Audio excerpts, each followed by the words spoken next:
Lanín 24. Los actos procesales. Manuel Díaz Martínez. Sumario, 1. Concepto, 1. Requisitos de los actos procesales, 1. Lugar de las aseguaciones judiciales y de los actos procesales mediante presencia telemática. A. Lugar de las actuaciones judiciales. B. Celebración de actos procesales mediante presencia telemática. Tiempo. 3. Inmediación, publicidad y lengua. A. Oralidad y mediación. B. La publicidad. La lengua. L. La ineficacia de los actos procesales. 1. Supuestos. 2. Tratamiento procesal de la nulidad. 3. Incidente excepcional de nulidad de actuaciones. Y. Concepto. La teoría del acto procesal surge en el ámbito de nuestra disciplina como una necesidad de carácter metodológico que se desarrolla a partir de la premisa esencial de que los actos procesales son, lato sensu, actos jurídicos que revisten especialidades en virtud de su vinculación con el proceso, incidiendo en él y tendentes a lograr un fin común. Desde esta perspectiva, la doctrina del acto procesal se desenvuelve como una derivación de la teoría del acto jurídico, por cuanto aquel no es más que una especie del género que es lo que exige tomar sus conceptos fundamentales y adaptarlos al derecho procesal. Como sabido, el acto jurídico presupone la conducta voluntaria de una persona a la que el ordenamiento atribuye eficacia jurídica. Partiendo de dicha definición, actos procesales son los actos jurídicos realizados por la autoridad jurisdiccional, las partes o por terceros, a través de los cuales el proceso se realiza, y que producen sus efectos directos e inmediatos en la constitución, desarrollo y fin del mismo, como puede observarse, el elemento esencial que distingue al acto procesal de los restantes actos jurídicos consiste precisamente en su final primordial, cuál es la de estar destinada única y exclusivamente a producir electos procesales. Como categoría conceptual distinta de la de los actos procesales hemos de hacer alusión a los hechos procesales, determinados por aquellos acontecimientos o fenómenos de la naturaleza, independientes de la voluntad humana, a los que el derecho objetivo atribuye efectos en el proceso, tales como la muerte de una de las partes, que determina la sucesión procesal, art. 16 LS, o la termina. Ion del proceso penal, si se trata del acusado art. 115 LE CRIM, el transcurso del tiempo, que puede acarrear la imposibilidad de realizar el acto de que se trate, esto es, la preclusión art. 136 LS, fuerza mayor, la incapacidad física o mental, etc. 2. Requisitos de los actos procesales. 1. Lugar de las actuaciones judiciales y de los actos procesales mediante presencia telemática. A. Lugar de las actuaciones judiciales. Como regla general, las actuaciones judiciales deberán practicarse en la sede de la oficina judicial, art. 129 LS. Evidentemente, existen determinadas actuaciones judiciales que, por su propio contenido o naturaleza, no es posible realizarlas en la sede del tribunal, tal y como acontece, por ejemplo, con la prueba de reconocimiento judicial, art. 353 LS. El propio legislador ha sido consciente de ello y, en consecuencia, contempla la posibilidad de que los juzgados y tribunales puedan constituirse en cualquier lugar del territorio de su jurisdicción para la práctica de actuaciones judiciales, cuando fuere necesario o conveniente para la buena administración de justicia, art. 268.2 LOPI, artículo 129.3 LS. Esta excepción a la regla general contempla, en realidad, dos posibles supuestos: a. Las actuaciones que hayan de practicarse fuera de la sede del tribunal, pero en la localidad donde ésta radica, y b. Las actuaciones judiciales que se realicen fuera de la localidad donde radica la sede del tribunal, pero dentro de su partido judicial, juzgado o circunscripción territorial, cualquier otro órgano judicial colegiado. También se prevé la posibilidad de desplazamiento para la realización de diligencias de instrucción penal en lugar no comprendido en su jurisdicción. Cuando el mismo se halle próximo y ello resulte conveniente, para el práctica juez de actuaciones de prueba, cuando no se perjudique la competencia correspondiente y venga justificado por razones de economía procesal, art. 275 LOP y L 29.3 LS.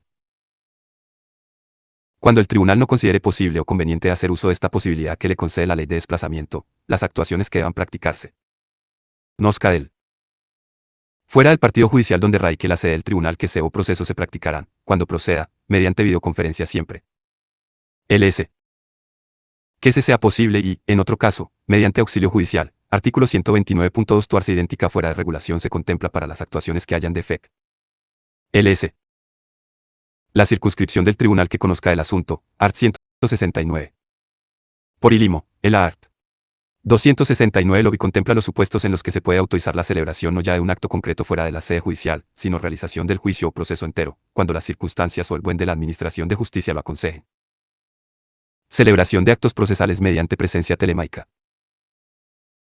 Dats la entrada en vigor del RLI 6/2023, de 19 de diciembre, el legislador muestra su preferencia por la realización de todos los actos procesales mediante presencia telemática y, en consecuencia, la normalización del formato digital desarrollo de actuaciones procesales orales, siempre y cuando las oficinas para el judiciales dispongan de los medios técnicos necesarios a tal fin y se practiquen a través de punto de acceso seguro, art. 129 bis, 1 LS.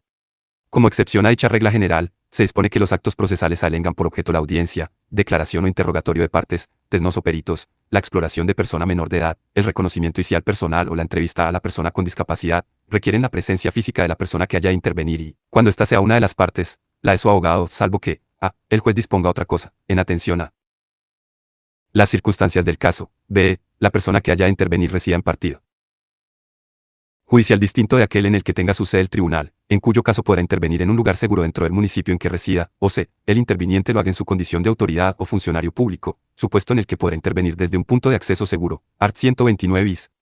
3 LS. De manera censurable, el apartado tercero del art. 129 bis LS contempla la posibilidad de que el juez o tribunal determine en todo caso, mediante resol. Do motivada, la participación física de cualquier interviniente cuando estime, el atención a causas precisas y en el caso concreto, que el acto requiere su pericia tísica. Y decimos de manera censurable, porque esta cláusula abierta dará garay, en atención a situaciones idénticas o similares, unos jueces exijan en la física de las partes y otros, por el contrario, realicen las actuaciones procesales mediante videoconferencia, sin que las partes puedan conocer con ellas a cuál va a ser el régimen de intervención en el proceso. Lanto al lugar de realización de actuaciones judiciales mediante el sistema de videoconferencia, dispone el art. 137 bis LS que los profesionales, así como las partes, peritos y testigos que van a intervenir en cualquier actuación mediante videoconferencia lo harán desde la oficina judicial correspondiente al partido judicial de su domicilio o lugar de trabajo y, en el caso de disponer de silio necesarios, también podrán hacerlo desde el juzgado de paz de su domicilio de su lugar de trabajo. Sin perjuicio de lo anterior, el juez, en atención a las circunstancias cox rentes y si lo estima oportuno, podrá autorizar que las intervenciones de los anteriores sujetos tengan lugar desde cualquier lugar, siempre que dispongan de los medios que permitan asegurar la identidad del interviniente, posibilidad U. En ningún caso, resulta de aplicación cuando el declarante sea menor de edad o persona sobre la que verse un procedimiento de medidas judiciales de apoyo de personas con discapacidad, que deberán intervenir necesariamente desde una oficina judicial, art. 137 bis 3 LS. Por último, las víctimas de violencia de género, violencia sexual, trata de seres humanos, y víctimas menores de edad con discapacidad podrán intervenir desde los lugares donde se encuentren recibiendo oficialmente asistencia, atención, asesoramiento y protección, o desde cualquier otro lugar si así lo estima oportuno el juez siempre que dispongan de medios suficientes para asegurar identidad y las adecuadas condiciones de la intervención. 2. Tiempo. La LOBI, aplicable a todos los órdenes jurisdiccionales, aborda el tema relativo al tiempo de las actuaciones judiciales determinando, en primer lugar, el periodo ordinario de funcionamiento de los tribunales, año judicial, que se extiende desde el 1 de septiembre o el siguiente día hábil, hasta el 31 de julio de cada año natural, art. 179 LOP. Ahora bien, no basta con que las actuaciones judiciales se realicen dentro del denominado año judicial, sino que también es necesario que hayan de practicarse en días y horas hábiles. A estos efectos, son días hábiles a efectos procesales todos los comprendidos dentro del periodo ordinario, excepto los sábados y domingos, y los días que medien entre el 24 de diciembre y el 6 de enero del año siguiente, ambos inclusive, los días de fiesta nacional y los festivos, a efectos laborales, en la respectiva comunidad autónoma o localidad. También son inhábiles, por no estar comprendido dentro del periodo ordinario, los días del mes de agosto, artículo 130.2 LS, excepto para aquellas actuaciones judiciales que se declaren urgentes por las leyes procesales. Ello no obstante, el Consejo General del Poder Judicial, mediante reglamento, podrá habilitar los efectos de otras actuaciones. En este sentido, la LS 1/2000 considera urgentes las actuaciones judiciales cuya demora pueda causar grave perjuicio a los interesados sobre y la buena administración. En tración. El que dese justicia, o provocar la ineficacia de una resolución judicial, supus considerarán hábiles los días del mes de agosto, sin necesidad de expresa habilitación. En el orden jurisdiccional penal, todos los días del año y todas las horas son hábiles para la instrucción de las causas criminales. Horas hábiles son, con carácter general, las que median desde las 8 de la tarde, arts. 182.2 LOPI y 130.3 LS, mañana, A las 8 de... O ello sin perjuicio de la posibilidad que se conceda a los jueces, tribunas y letrados de la Administración de Justicia, de oficio o a instancia de parte, habilitar días y horas que, originalmente, son inhábiles, con sujeción al odis. Puxto. Si en las cis procesales y ateniendo al estándar de urgencia antes referido. Art. 131, 1. LS y artículo 184.2 LOP. SDI notificación y ejecución en el proceso civil también son hábil para los actos de las horas que van desde las 8 de la mañana a las 10 de la noche, si bien en los supuestos es en que sea obligada la utilización y empleo de sistemas telema. Gas o electrónicos en la Administración de Justicia, ART 273 LS, se podrán presentar escritos y documentos en formato electrónico todos los días del año durante las 24 horas, ART 135.1.2 LS. Si en el fin de lograr un adecuado orden en la realización de los actos procesa numerosos preceptos procesales establecen un periodo de tiempo, plazo, incluso, un momento temporal concreto, término, dentro del cual dichos actos han de efectuarse. El plazo consiste, por tanto, en la determinación de un periodo de tiempo, dentro del cual puede realizarse el acto procesal, lo que exige la concreción de un plazo inicial, dais quo mayor que, y otro final, dais adequem. De conformidad con lo dispuesto en el art 5cc, el art 133 LS establece que los plazos comenzarán core desde el día siguiente a aquel en el que se hubiera efectuado el acto de comunicación del que la ley haga depender el inicio del plazo, y se contará en ellos el día del vencimiento, que expirará a las 24 horas, 10 a Q1. Computatur intermino, dais adequem computatur intermino. Y tratándose de actos de comunicación realizados por medios electrónicos, omáticos u otros similares a un organismo público o a través del servicio de notificaciones organizados por los colegios de procuradores, cuando el acto de comunicación fuera remitido con posterioridad a las 15 horas se tendrá por recibido al día siguiente hábil, artículo 151.2 LS. En el cómputo de los plazos señalados por días se excluirán los inhábiles. Y tratándose de plazos señalados por meses o por años, se computarán de fecha a fecha, si bien, cuando en el mes de vencimiento no hubiera día equivalente inicial del cómputo 0, se entenderá que el plazo expira el último del mes. Los plazos que concluyan en sábado, domingo u otro día inhábil se entenderán pro togados hasta el siguiente hábil. Los dos plazos pueden ser materiales y procesales. Son materiales los que afectan a derechos contemplados en el CS y tienen la virtualidad de que se computan todos, hábiles e inhábiles. En ocasiones los plazos materiales subjetivos tienen virtualidad procesal y esto es lo que ocurre con los plazos de caducidad de las acciones constitutivas, así, por CJ, la impugnación de los acuerdos sociales. Pero, en la esfera del proceso, los plazos se rigen por la LGY, en su cómputo, se excluyen los inhábiles, art 133.2 LS. El término es un momento en el tiempo determinado por un día, incluso un día y una hora, en el que precisamente tiene que realizarse el acto procesal. Atendiendo al sujeto destinatario del plazo o término establecido, podemos distinguir entre actos propios, que son los dirigidos a las partes procesales o ley y los terceros que intervienen en el proceso, y actos impropios o judiciales, fijados para la realización de actos por los órganos jurisdiccionales o UP el personal judicial en el cumplimiento de sus atribuciones en el proceso. Miento. Esta acarrea distinción resulta relevante por los efectos negativos que su incumplí.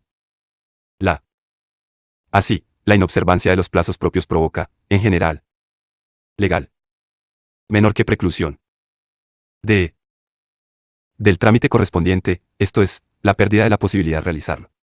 Por el contrario, cuando se trata de plazos impropios o judiciales, el acto su incumplimiento, que no impide que el órgano judicial pueda y deba realizar. Se trate, sin perjuicio de que puedan incurrir en responsabilidad cada normalmente su infracción disciplinarias, y quienes, sin causa justificada, hubieran responsabilidades del derecho de la parte perjudicada para exigir las demás que procedan, art 132.3 LS. Finalmente, ha de señalarse que los plazos son cual improrrogables, no obstante lo podrán ser interrumpidos y demorados en caso de fuerza mayor que impida cumplirlos, lo que deberá ser apreciado por el letrado de la Administración de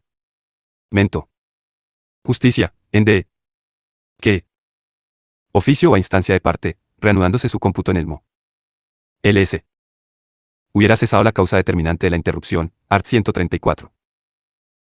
También podrán interrumpirse los plazos y demorarse los términos durante un plazo de 3 días hábiles cuando por los colegios de abogados y procuradores o por las partes personadas se comuniquen causas objetivas de fuerza mayor que afecten a la persona profesional de la abogacía o de la procura, tales como nacimiento y cuidado de menores, enfermedad grave y accidente con hospitalización, fallecimiento de parientes hasta segundo grado de consanguinidad o afinidad o baja laboral certificada por la Seguridad Social o Sistema Sanitario UD. Previsión social equivalente, artículo 135.2 LS. 3. Inmediación, publicidad y lengua. A. Oralidad e inmediación. Por principios relativos a la forma de los actos procesales entendemos a que los requisitos que, distintos a los elementos materiales del mismo, declaración, de conocimiento y barra diagonal o voluntad, han de concurrir en el momento de su proudac, caracterizándose por guardar SC de manera que hacen normalmente una relación M, instrumental con cara que hacen posible el despliegue de los efectos jurídicos del acto. Principios adquiere una singular relevancia al estudio de los. Dentro de estos principios. Principios. Es de oralidad la inmediación. Para la calificación de un procedimiento como oral o decisivo es su fase jatoria. Entendiéndose por tal aquel procedimiento en el que tan solo el pro la portada oralmente del juicio puede ser apreciado en la real decisión procesal. Inhalo, lo que es lo mismo, el proceso es oral si los fundamentos de la sentencia sustituyen mediante las alegaciones y prueba oral efectuada en el juicio, de a vigencia del principio de oralidad, especialmente en el proceso penal, nos da cuenta la propia C al erigirlo en norma fundamental en su artículo 120.2, el procedimiento será predominante oral, sobre todo en materia criminal.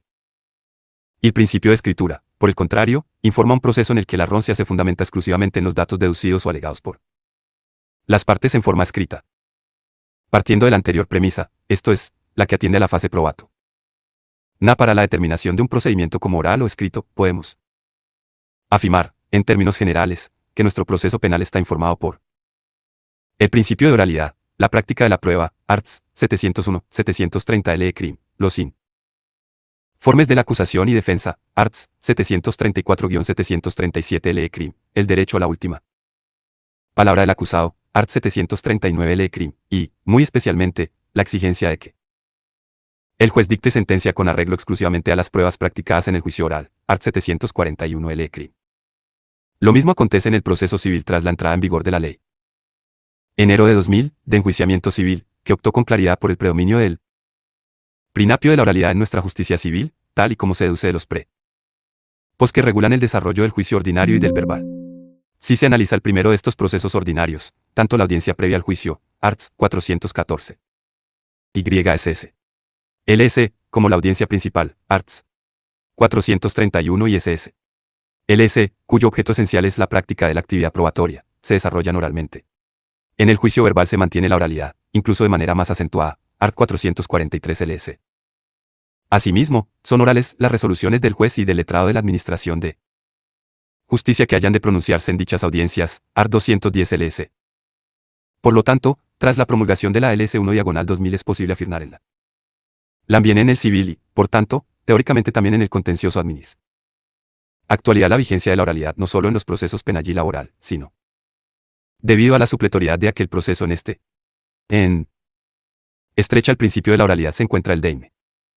Relación con ese o el cual el juicio y la práctica de la prueba han de transcurrir ante la presencia del órgano jurisdiccional competente, o del letrado de la Administración de Justicia respecto de aquellas actuaciones que hayan de realizarse únicamente ante ellos, art. 137 LS.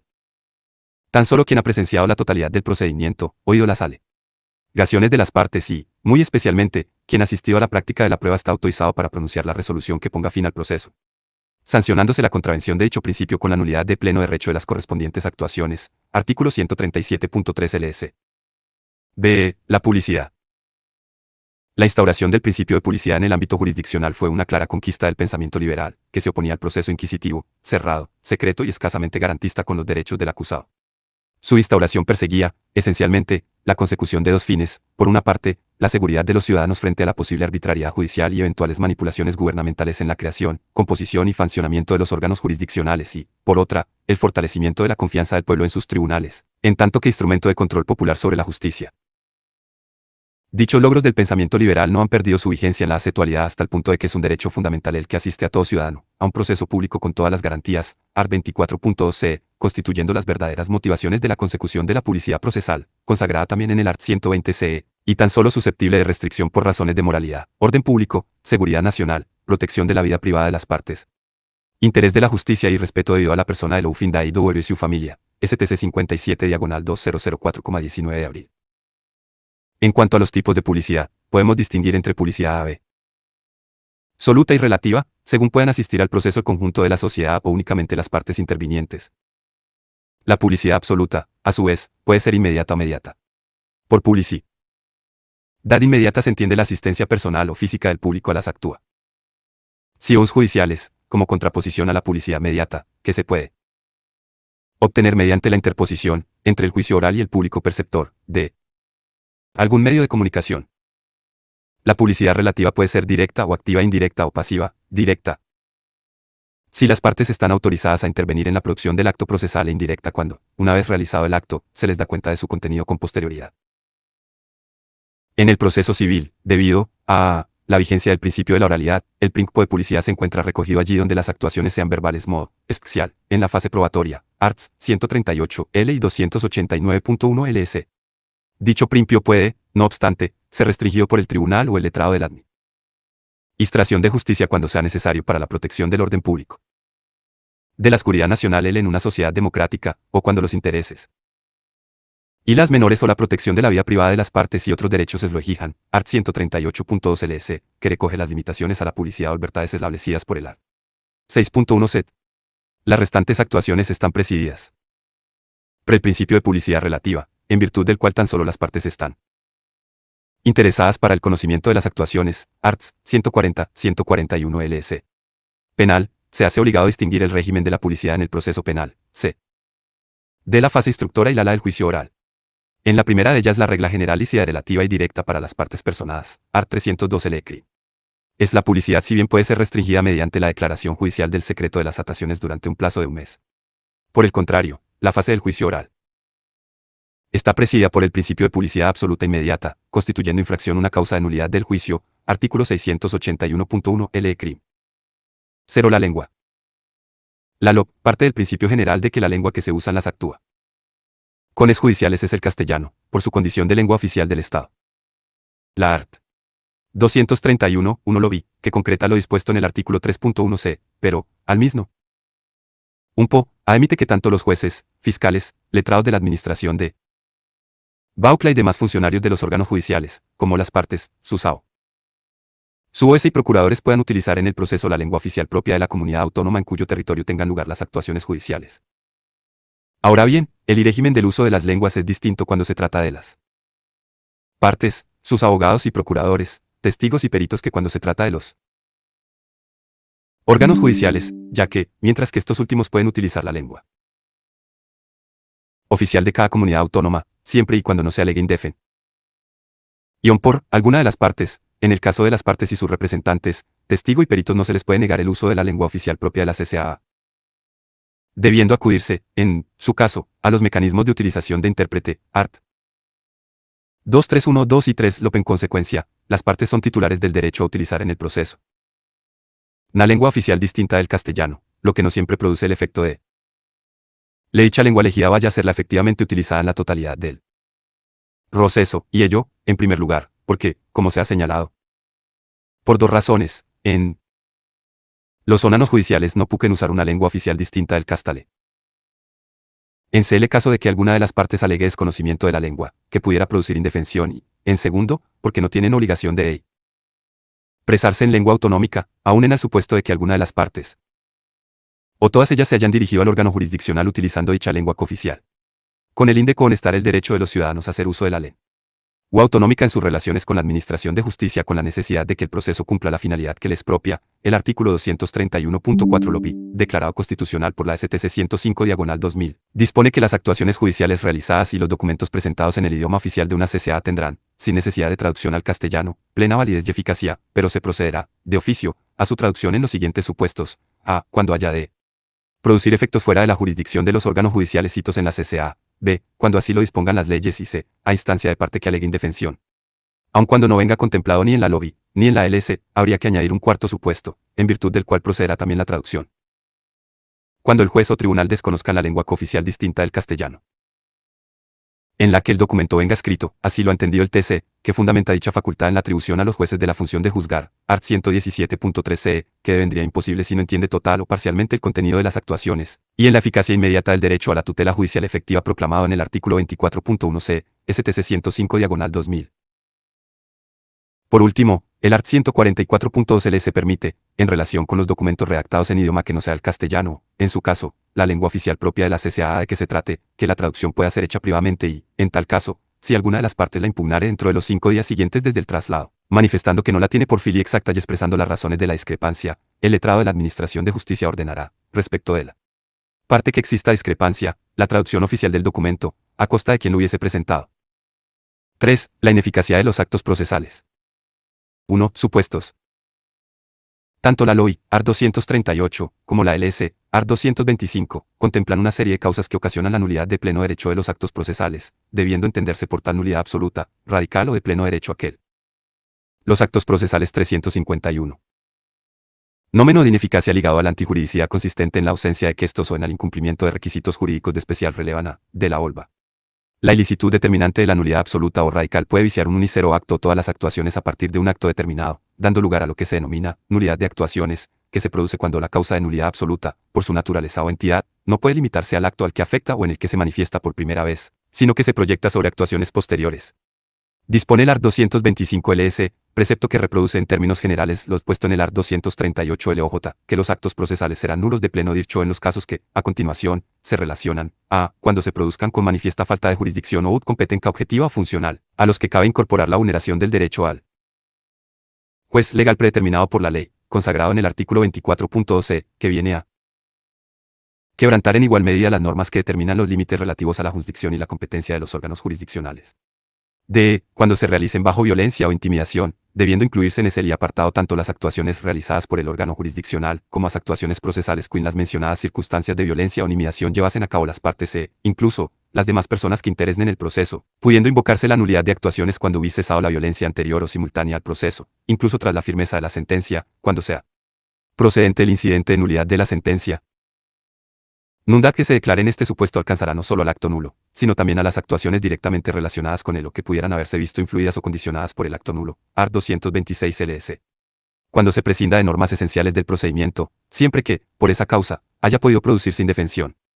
Por normas esenciales del procedimiento cabe entender todas las que, siendo imperativas, de orden público o reguladoras, en definitiva, de alguno de los principios o garantías del proceso, sitúan en indefensión efectiva, cuando sean totalmente omitidas, a una o ambas partes actuantes. Existe indefensión cuando la actuación de los órganos jurisdiccionales entraña menoscabo del derecho a intervenir en el proceso en el que se ventilan intereses concernientes al sujeto, así como el derecho a realizar los alegatos que se estimen pertinentes para sostener ante que el juez la situación que se cree preferible y de utilizar los medios de prueba para demostrar los hechos alegados y, en su caso y modo, utilizar recursos contra las resoluciones judiciales. STC 48/1984. Ello no obstante, existen situaciones que, aun produciendo indefensión, no son susceptibles de provocar nulidad de actuaciones, tales como, a, cuando dicha situación ha sido buscada intencionadamente por la parte que la invoca, mediante su comportamiento doloso o negligente, STC 57/1984-B. Deba una actuación desacertada, equívoca, errónea u omisiva de quien pretende la declaración de la nulidad, STC 101/1990-C, cuando la situación de indefensión hubiera sido provocada por su conducta de ocultamiento, como sucede en aquellos casos en los que el motivo de nulidad invocado fuese la indefensión producida por la falta de emplazamiento, STC 159/1988-D, cuando quien tase la nulidad de las actuaciones no hubiese usado de los medios que ofrece el ordenamiento jurídico con la suficiente pericia técnica, STC 109/1985. Por último, hay que indicar que, aun cuando no venga expresamente contemplado en este apartado, la vulneración de los principios inherentes a la estructura del proceso, esto es, el principio de contradicción e igualdad de armas son suficientes para provocar la nulidad de actuaciones debido, de un lado, a su estrecha relación con los principios de audiencia y defensa y, de otro, a su carácter de garantías fundamentales del proceso. D. Cuando se realicen sin intervención de abogado, en los casos en que la ley la establezca como preceptiva. Tratándose de la ausencia de la intervención del abogado en los procesos en los que viene obligatoria de recordarse que el artículo 31.1 LEC dispone que no podrá proveerse a ninguna solicitud que no lleve la firma del abogado. Cuando se celebren vistas sin la preceptiva intervención del letrado de la Administración de Justicia. De conformidad con lo establecido en el indicado precepto, 3 son los requisitos que determinan la nulidad del acto procesal: a. Que se haya celebrado una menor que vista; b. Que no haya sido intervenida por el letrado de la Administración de Justicia y que dicha intervención sea preceptiva. Dispone el art. 147 LS que las actuaciones orales en vistas, audiencias y comparecencias celebradas ante los jueces o magistrados o, en su caso, ante los letrados de la Administración de Justicia, se registrarán en soporte apto para la grabación y reproducción del sonido y la imagen y no podrán transcribirse. Como consecuencia de la documentación de las actuaciones mediante sistemas de grabación y reproducción de la imagen y el sonido, Art. 147 LS, el legislador ha determinado que ya no es preceptiva en todo caso la intervención de dicho featario público, por lo que ha procedido a discriminar los subt. De vistas en la que no es preceptiva su intervención, de los que, por transcurrir ante su exclusiva presencia, dicha intervención es necesaria. Por tanto, ya no es necesaria la intervención en el letrado de la administración vistas, que hayan de celebrarse con inmediación judicial, así, ca justicia en las vistas que comparecen previa y audiencia principal en el juicio ordinario o las vistas. Exjuicios verbales son los recursos. En tales casos, siempre que se cuente con los medios tecnológicos necesarios. Del letrado de ella administración de justicia garantizará la autenticidad íntegra de lo grabado o reproducido mediante la utilización de la firma electrónica. RON o otro, o sistema de seguridad que conforme a la ley ofrezca tales gueran en este caso, la celebración del acto no requerirá la presencia en la sala. El estrado de la administración de justicia salvo que lo hubieran solicitado las par. Es, al menos 2 días antes de la celebración de la vista, o que excepcionalmente considere necesario el letrado de la Administración de Justicia atendiendo a complejidad del asunto, al número y naturaleza de las pruebas a practicar, al número de intervinientes, a la posibilidad de que se produzcan incidencias que no pudieran registrarse, o a la concurrencia de otras circunstancias igualmente excepcionales que lo justifiquen. En estos casos, el letrado de la Administración de Justicia extenderá acta sucinta en la que se deberá consignar los siguientes extremos, número y clase de procedimiento, lugar y fecha de celebración, tiempo de duración, asistentes al acto, peticiones y propuestas de las partes, en caso de proposición de pruebas, declaración de pertinencia y orden en la práctica de las tismas, resoluciones que adopte el juez o tribunal, así como las circunstancias inadencias que no pudieran constar en aquel soporte, arts. 146.2 y 147 LS. Pero existen vistas orales que han de realizarse con la exclusiva intervención del letrado de la Administración de Justicia. Solo su ausencia en estas comparecencias orales determinará la nulidad del acto procesal. A título de ejemplo, y sin ningún ánimo exhaustivo, cabe mencionar las siguientes: el otorgamiento de poder caput acta, art. 24.1 LS, la audiencia para la determinación de existencia de fuerza mayor como causa de interrupción de los plazos procesales, artículo 134.2 LS, la comparecencia para la reconstrucción de las actuaciones, art. 234 LS, la presentación de documentos originales y demás actuaciones contempladas en el artículo 289.3 LS, la declaración de nulidad del embargo sobre bienes inembargables efectuada mediante comparecencia ante el letrado de la AD. Administración de Justicia, artículo 609.2 LS, la comparecencia para constituir la administración judicial, art. 631 LS, la comparecencia para obtener autorización del letrado de la Administración de Justicia para la enajenación de bienes, artículo 632.2 LS, o la comparecencia para resolver discrepancias de los actos del administrador, art. 633 LS, la comparecencia del ejecutante y ejecutado para obtener un convenio sobre la realización de bienes trabados, art. 640 y 641 LS, la efectuada para la sesión del remate, art. 647.3 LS, la de rendición de cuentas de la Administración para pago, art. 678.2 LS, la comparecencia para la obtención de un acuerdo en materia de medidas provisionales, art. 771, 2, 772 y 773.4 LS. De cuando se resolvieran mediante diligencias de ordenación o decretos es. Unis que, conforme a la ley, hayan de ser resueltas por medio de providencia. Auto o sentencia. De este modo, si el letrado de la Administración de Justicia, excediéndose en sus atribuciones, dictara una resolución que invadiera la reserva procesal del personal jurisdiccional, esta resolución sería nula de pleno. G. En los demás casos que esta ley así lo establezca. Dentro de este último estándar hay que reputar incluido el contemplador.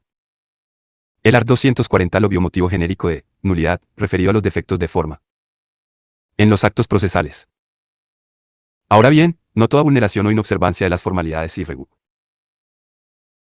ha de resultar suficiente para frustrar la finalidad de un acto procesal y, en consecuencia, provocar su nulidad, sino que, además, se requiere que el defecto de forma implique, a su vez, la ausencia de los requisitos indispensables para que el acto procesal pueda alcanzar su finalidad o que, por su causa, se hubiera causado efectiva indefensión. En definitiva, podemos afirmar que los defectos de forma de los actos procesales generarán nulidad absoluta o simple anulabilidad según la naturaleza y finalidad del acto a que afecten y según determinen o no una indefensión propiamente dicha. En este sentido, el TECH ha manifestado que, en el supuesto de defectos formales, el principio de economía procesal y el de conservación de las actuaciones no permite que la invocación de cualquier tipo de indefensión sea motivo suficiente para provocar la nulidad de las actuaciones, sino que exige, además, que la indefensión sea efectiva, la cual únicamente tendrá virtualidad cuando la vulneración de una determinada forma procesal lleve aparejadas consecuencias prácticas, consistentes en la privación del derecho de defensa y en un perjuicio real y efectivo de los intereses afectados por ella. STC 48/1986, debiendo apreciarse dichas situaciones de indefensión en función de las circunstancias concurrentes en cada caso. STC 145/1986. 2. Tratamiento procesal de la nulidad. El tratamiento procesal de la nulidad de actuaciones exige diferenciar, en primer lugar, si está expuesta de manifiesto por las partes o por el órgano jurisdiccional. A su vez, las partes pueden poner de manifiesto la nulidad de actuaciones, bien a través de los recursos que se establezcan en la ley contra la resolución de que se trate, bien a través de la puesta en conocimiento del órgano judicial, con la anterioridad a que hubiese recaído sentencia definitiva, del posible motivo de para que éste actúe en consecuencia, si bien, antes ha de darse audiencia. Las partes a intentarse nulidad de la subsanación del vicio o efecto invocado, art. 227 LS. RAR 210 LOP. Declarar por de oficio la parte, el órgano jurisdiccional podrá, antes de dictar sentencia definió la nulidad de todas las actuaciones o de alguna de ellas. Contemplan los arts. 240.2 LOP y 227.2 LEC la posibilidad de que, una vez dictada sentencia definitiva, el tribunal pueda, con ocasión de un recurso, declarar de oficio la nulidad de actuaciones, cuando apreciase falla de jurisdicción o de competencia objetiva o funcional o se hubiese producido violencia o intimidación que afectare a ese tribunal, sin necesidad de que dichos motivos hayan sido invocados por las partes. De lo hasta aquí expuesto, se infiere que tanto la LOI, como la LS establece en un límite preclusivo general, que viene determinado por la firmeza de la sentencia, tras la cual quedan, en principio, subsanados todos los posibles defectos que puedan existir en el proceso, excepción hecha, como ya se ha señalado, del supuesto en que se hubieran producido las actuaciones con violencia o intimidación, a cuya declaración de nulidad no parece que pueda aplicarse límite temporal alguno. 3. Incidente excepcional de nulidad de actuaciones.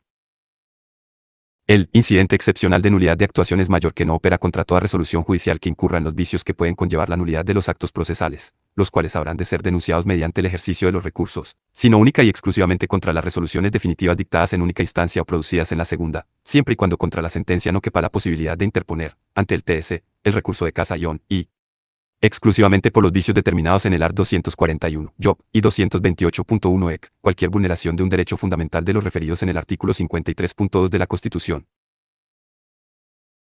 Relerido incidente constituye, pues, un remedio extraordinario de decisión de las sentencias firmes, que se erige en un presupuesto procesal de la interposición del recurso constitucional de amparo, cuando la vulneración del derecho fundamental suceda en la última resolución judicial y los tribunales ordinarios hayan tenido posibilidad de restablecer dicha vulneración. STC, Pleno, de 19 de 2013 diciembre, ya que el art. 44.1, a lo que exige, como requisito previo del amparo, el agotamiento de todos los medios de impugnación, de entre los que hay que incluir el referido incidente de nulidad de la sentencia. La competencia para conocer de este incidente viene atribuida al tribunal, a sentencia que hubiere adquirido fineza, y ello con independencia del momento e instancia en el que se produjo el defecto formal causante de indefensión, arts. 241, 1 LOPI y 218.1. ILS. Legitimadas activamente para plantear el incidente lo están quienes sean parte legítima o hubieran debido serlo, arts.